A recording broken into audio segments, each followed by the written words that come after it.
გახსოვს თუ არ გახსოვს არ ვიცი.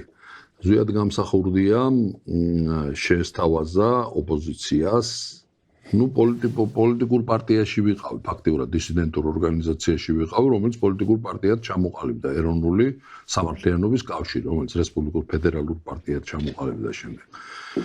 და ზვიად გამსახურდიამ შეესთავაზა ბლოკ თავისუფლებას, რომ გავერთიანდეთო. გახსოვს ეგ ეტაპი? მოუყოლიათ, მე არ მახსოვს, პატარა ვიყავი, მაგრამ მოუყოლიათ ჩემს სტუმრებს. და მაშინ ზვიად გამსახურდიასთან ერთად ამ მოლაპარაკებაზე იყო ირაკლი მელაშვილი და თედო პაატაშვილი. შეესთავაზა ზვიადმა, რომ გავერთიანდეთო ბლოკი თავისუფლება და მრგვალი მაგიდაო. მიხეილ ნანეიშვილმა ძალიან უარყოფითი პოზიცია დაიკავა ამასთან დაკავშირებით.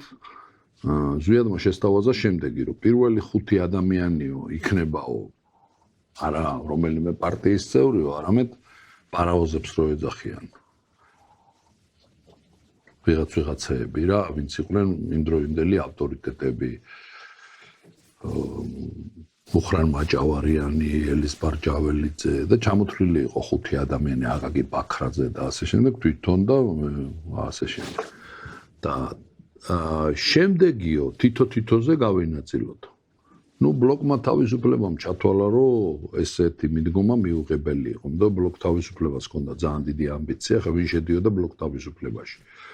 რეზო შავიშვილი, დასი საქართველოსთვის, ზურაბ ჟვანია, მიხეილ ნანეიშვილი, ირაკლი შენგელაია. კიდევ ვიღაცები აღარ მახსოვს. და მე იმდენი დიდი ამბიცია ჰქონდათ, რომ არ გჭირდება ზვიადთან გაერთიანება, ჩვენ მარტო გადავლახავთ და მე სწორედ მომიყვა ჩემმა სტუმარმა მამუკა ქერქაძემ, თუ სწორად მახსოვს. გოგიტა ქერქაძემ. აი მე და გოგიტა ერთად ვიყავით. მაგ ყველა ორგანიზაციაში მე და გოგიტა ერთად ვიყავით. ხო და მე გოგიტას მაშინ არ ესმოდა, რა იყო პირობითად ასეთი, რატო იქნა უარყოფილი ეს წინადადება ზვიად გამსახურდიას. არც მე მესმოდა, რატო უარყო ეს. ეს რომ არ უერყოთ, საქართველოში სამოქალაქო ომი არ მოხდებოდა, პარლამენტი არ დარჩებოდა იმ ადამიანების ხელში, რომლებსაც არ ეყოთ ინტელექტუალური ძალა, რომ ქვეყანა ემართათ და შეჯერდებოდა ინტელექტუალური ელიტა, ინტელექტუალური ძალა ნებასთან და სიძლიერესთან, რომელიც ზვიად გამსახურდიას სახით გამოიხატებოდა.